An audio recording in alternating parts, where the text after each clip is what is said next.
ग्वालियर के शिल्पकार जिन्होंने वर्तमान की भी एक कल्पना मॉडर्न ग्वालियर, आधुनिक ग्वालियर की थी, माधव महाराज द्वितीय। ये भी मोहन यादव जी को मैं धन्यवाद देना चाहता हूं, क्योंकि मैं माधव महाराज प्रथम कहता था। मोहन यादव जी ने, जो इतिहास के एक प्रोफेसर है, उन्होंने कहा कि नहीं, ये गलत कह रहे हो आप, माधव महाराज प्रथम महाजी महाराज थे, माधव महाराज द्वितीय ने जो मॉडर्न ग्वालियर की कल्पना की, जहां उस जमाने की उद्यमी घनश्याम दास बिरला जी को ग्वालियर में लाकर, जैसे आज मोहन यादव जी प्रोत्साहन दे रहे हैं, वैसे ही माधव महाराज ने उस समय प्रोत्साहन दिया। यहां सिमको को बसाया, यहां जेसी मिल्स, जिवाजीराव कॉटन मिल्स को बसाया, अनेक संयंत्र लगे। ग्वालियर में पहली लेदर की फैक्ट्री 1912 में स्थापित हुई।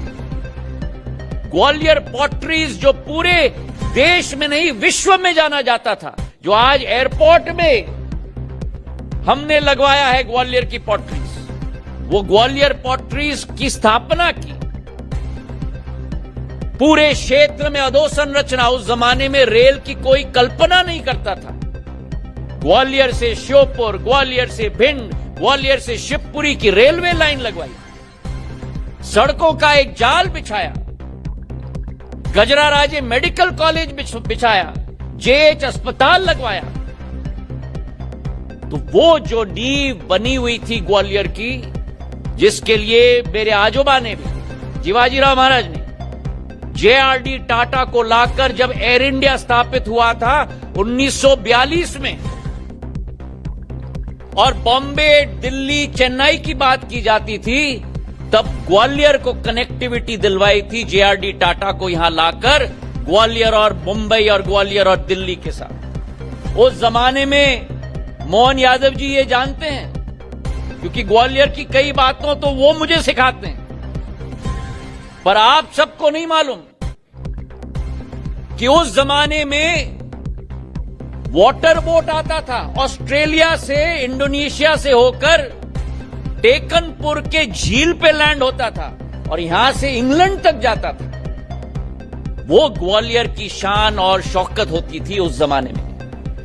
और आज मैं धन्यवाद अर्पित करता हूं, उनको प्रणाम करता हूं मोहन यादव जी को, कि उन्होंने जो संकल्प लिया है कि ग्वालियर को दोबारा उस शिखर पर पहुंचाने का, आज मैं मानता हूं कि शायद मध्य प्रदेश के इतिहास में पहले बार हमें एक ऐसे मुख्यमंत्री मिले हैं जिन्होंने औद्योग और मैन्युफैक्चरिंग की जड़ की पहचान की है, कि जो मध्य प्रदेश की क्षमता है, जो आज मैं करण अडानी जी से कह रहा था, हमारे रिलायंस के जो अफसर आए हैं उनसे मैं कह रहा था, अलग अलग संभाग में अलग अलग संभावनाएं। और मोहन यादव जी ने ये रीजनल इंडस्ट्रियल कॉन्क्लेव की शुरुआत करके एक मध्य प्रदेश नहीं, लेकिन अनेक मध्य प्रदेश को राष्ट्र पटल पर तय करने का एक संकल्प लिया है। मेरे भाई और बहनों, तालियों की गड़गड़ाहट से हम धन्यवाद अर्पित करें।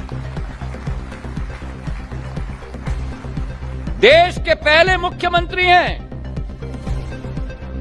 जिन्होंने रीजनल इंडस्ट्रियल कॉन्क्लेव की शुरुआत की। और आप कल्पना करो, ये केवल संगोष्ठी नहीं है, इस संगोष्ठी के अमृत के मंथन से निचोड़ निकल रहा है। आज इस कॉन्क्लेव में जो करण अडानी जी ने भी घोषणा की है कि शिवपुरी में 2500 करोड़ रुपए का निवेश किया जाएगा डिफेंस यूनिट के लिए। पहले फेज में 1500 करोड़, 1000 लोगों को रोजगार अवसर उत्पन्न होंगे। गुना में सीमेंट ग्राइंडिंग यूनिट, 500 करोड़ रुपए का निवेश। और जहां औद्योग की बात की जा रही है, तालियां कम बजी। अरे ये ग्वालियर चंबल की तालियां होनी चाहिए भैया। मैं देख रहा हूं गंगवाल साहब तालियां बहुत बजा रहे हैं, बाकी सब भी तालियां बजाएं। और यही औद्योगपति की पहचान होती है कि जहां उद्योग की सोच हो, निवेश का सोचो।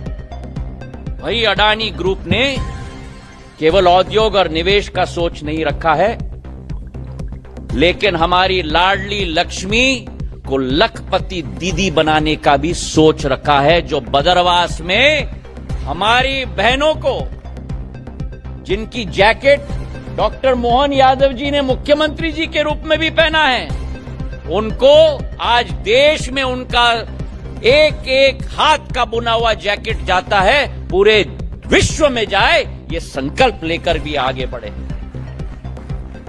समाज का भी उत्थान हो, एक एक व्यक्ति का उत्थान हो, इस सोच और विचारधारा से हम लोग आगे बढ़ रहे हैं। मुख्यमंत्री मोहन यादव जी के नेतृत्व में आज ग्वालियर बदल रहा है, जहां प्रधानमंत्री जी देश को आगे ले जा रहे हैं। अभी नरेंद्र सिंह जी ने कहा 11 नंबर पर आज देश था 2014 पर, आज 5वें नंबर पर आ गया है 2027, मतलब 3 साल के अंदर हम लोग 3रे नंबर पर पहुंच जाएंगे, जर्मनी और जापान को भी पीछे छोड़ के जाएंगे। आज 10 साल हो गए हैं सरकार को, 53 करोड़ जनधन के खाते खुले हैं इस देश में। इस देश में बैंकिंग की सुविधा जन जन गरीब को नहीं मिलती थी, महिला को नहीं मिलती थी। प्रधानमंत्री जी की सोच, 4 जात हैं हमारे देश में, किसान, युवा, महिला और हमारा नौजवान, उन सभी की सेवा की जाए। 53 करोड़ जनधन के खाते खुले, 2,30,000 करोड़ डीबीटी के जरिए सीधे लाभार्थी के खाते में गए हैं मेरे भाई और बहनों। कोई बीच में व्यक्ति नहीं। आज भारत टेलीकॉम इक्विपमेंट सप्लायर के रूप में, मोबाइल इक्विपमेंट सप्लायर के रूप में विश्व के 2 नंबर का देश बन चुका है। ऑटो के क्षेत्र में 3 नंबर का देश बन चुका है। और जहां प्रधानमंत्री जी देश को आगे बढ़ा रहे हैं, यही समय है, सही समय है। वहीं हमारे मुख्यमंत्री मध्य प्रदेश को बढ़ाने के लिए ना दिन देख रहे हैं, ना रात देख रहे हैं मेरे भाई और बहनों। और आज उसी कल्पना में ग्वालियर बदल रहा है। 20 साल पहले हमारा राज्य बीमारू होता था। भारतीय जनता पार्टी की सरकार ने इस 20 सालों में मध्य प्रदेश को बीमारू राज्य से स्वर्णम मध्य प्रदेश बना दिया है। जहां 55,000 किलोमीटर के रोड थे, आज 5 लाख किलोमीटर के रोड हैं। जहां 5,000 मेगावाट की बिजली थी, आज 30,000 मेगावाट की बिजली है। जहां 6.5 लाख हेक्टेयर जमीन सिंचित थी, आज 47 लाख हेक्टेयर जमीन सिंचित हो चुकी है। और आज हमारे मुख्यमंत्री मोहन यादव जी ने कल्पना की है कि मध्य प्रदेश अगर देश के दिल में रहता है, तो मध्य प्रदेश को भी पूरे देश के 35 राज्यों में, 36 राज्यों में पहले नंबर तक हमें पहुंचाना है मेरे भाई और बहनों। और अगर वो हमारा संकल्प है, तो मेरे निवेशकों का, मेरे एमएसएमई सेक्टरों के लोगों का, मेरे व्यापारियों का, सभी की मदद मोहन यादव जी को जरूरत है। क्योंकि अगर ये संभव हो पाएगा, तो हम सब मुख्यमंत्री के साथ जब जुड़ेंगे, तभी ये सपना साकार होगा। आज जिस सरल स्वभाव के मुख्यमंत्री हमें मिले, तीव्र गति से कार्य करने वाले मुख्यमंत्री मिले। अभी बैंगलोर गए थे, बैंगलोर में इन्होंने इन्वेस्टर रोड शो किया और बैंगलोर के उद्योगपतियों का फोन मुझे आया कि इतने जल्दी डिसीजन लेने वाले मुख्यमंत्री को हमने अपने जीवन में, हमारा संपर्क नहीं हुआ है जितने मोहन यादव जी आपके। ये फीडबैक इंडस्ट्री से। और आज जो ग्वालियर बदल रहा है, 600 करोड़ का नया अंतर्राष्ट्रीय स्तर का एयरपोर्ट हमारा तैयार हो चुका, 500 करोड़ का नया रेलवे स्टेशन तैयार हो रहा है, 1800 करोड़ का नया एलिवेटेड रोड शहर के अंदर 16 किलोमीटर का बन रहा है। दिल्ली का रिंग रोड देखना बंद करेंगे लोग, हमारे ग्वालियर का एलिवेटेड रोड देखने के लिए आएंगे। मोहन यादव जी के आशीर्वाद से, प्रधानमंत्री जी के आशीर्वाद से हमारे गडकरी साहब के आशीर्वाद से आगरा ग्वालियर एक्सप्रेसवे 6 लेन का हाई स्पीड कॉरिडोर जो 120 किलोमीटर का भी है 88 किलोमीटर का बन रहा है। मोहन यादव जी ने मुझसे कहा कि अगर बना रहे हो आप तो ऐसा बनाओ कि एक नया इतिहास रचा जाए। एक 88 किलोमीटर का मतलब आगरा का वासी ग्वालियर 50 मिनट में आ जाएगा। तालियां कम बजी।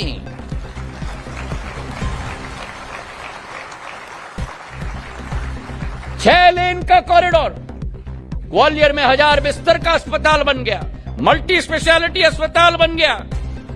एयरपोर्ट्स की हम बात करें, मैं धन्यवाद अर्पित करना चाहता हूं। गुना और शिवपुरी के लिए एयरपोर्ट का आशीर्वाद मुख्यमंत्री मोहन यादव जी ने दे दिया है हमें। 5 एयरपोर्ट्स आज प्रदेश में हैं। अगले 1.5 महीने के अंदर सतना, रीवा और दतिया की एयरपोर्ट मुख्यमंत्री जी के आशीर्वाद से अब तैयार हो जाएगी। 8 एयरपोर्ट बन जाएंगी और इसके बाद उज्जैन, गुना और शिवपुरी की एयरपोर्ट्स बनेंगी। मतलब 11 एयरपोर्ट्स आपके और हमारे मध्य प्रदेश में मोहन यादव जी बनाने जा रहे हैं। यह बदलाव है, क्योंकि आज आप उद्योगपतियों से पूछो, आज अगर उद्योगपति निवेश करने आता है तो पहला प्रश्न पूछा जाता है, आपके शहर में एयरपोर्ट है क्या? अगर एयरपोर्ट नहीं तो कोई आने के लिए तैयार नहीं होता।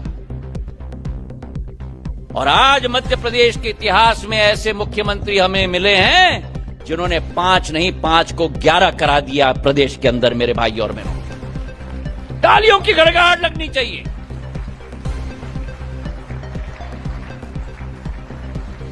ग्वालियर का एयरपोर्ट, दतिया का एयरपोर्ट, सतना का एयरपोर्ट, रीवा का एयरपोर्ट, उज्जैन का एयरपोर्ट, गुना का, शिवपुरी का।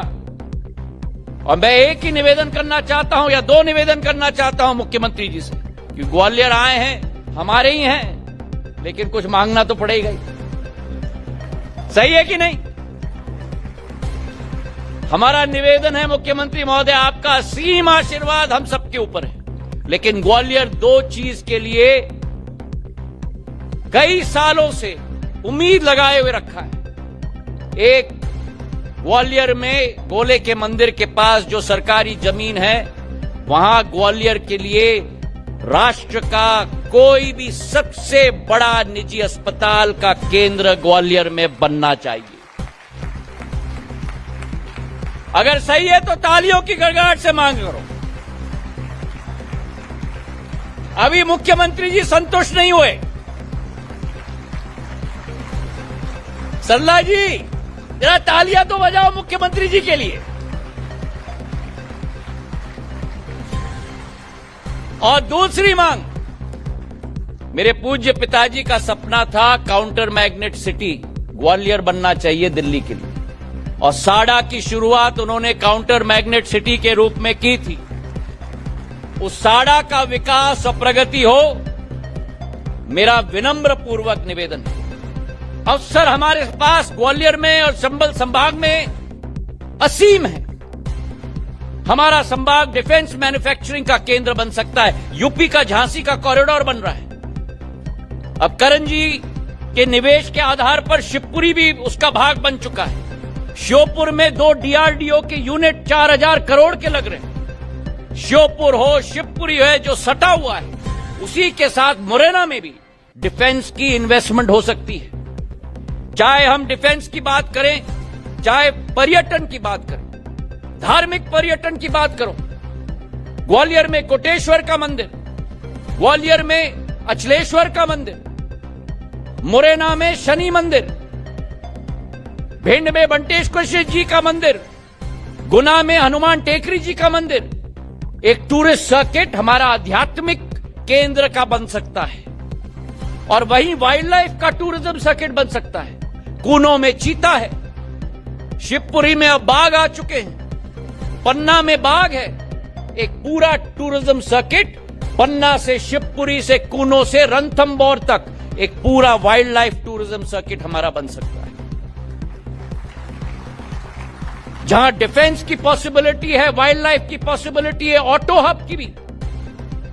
मेरे पूज्य पिताजी ने बामोर में और मालनपुर में औद्योगिक केंद्र बनाए थे। कई इकाइयां वहां आई हैं, जेके टायर्स वहां हैं, कैडबरी वहां है, अडानी की यूनिट वहां है डिफेंस की।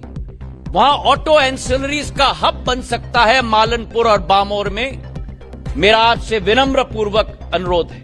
और कृषि के क्षेत्र में भी, चाहे शिवपुरी का पपीता हो, शिवपुरी का टमाटर हो, शिवपुरी का मोटा अनाज हो, मुरैना में हमारे एडिबल ऑयल्स की इंडस्ट्री बन सकती है। अशोकनगर और गुना में और दतिया में मक्का उगाया जाता है, एथेनॉल की इंडस्ट्री बन सकती है। तो संभावनाएं हमारे अपार हैं। आज इस मंच से जहां मैं उद्योगपतियों को धन्यवाद अर्पित करना चाहता हूं, खास करके करण अडानी जी को, वहीं ये निवेदन करना चाहता हूं कि रिजुविनेशन के लिए हमारा ग्वालियर तैयार है। हमारे उद्यमी की इकोसिस्टम के लिए हमारा ग्वालियर तैयार है। हमारा प्रदेश मुख्यमंत्री मोहन यादव जी के नेतृत्व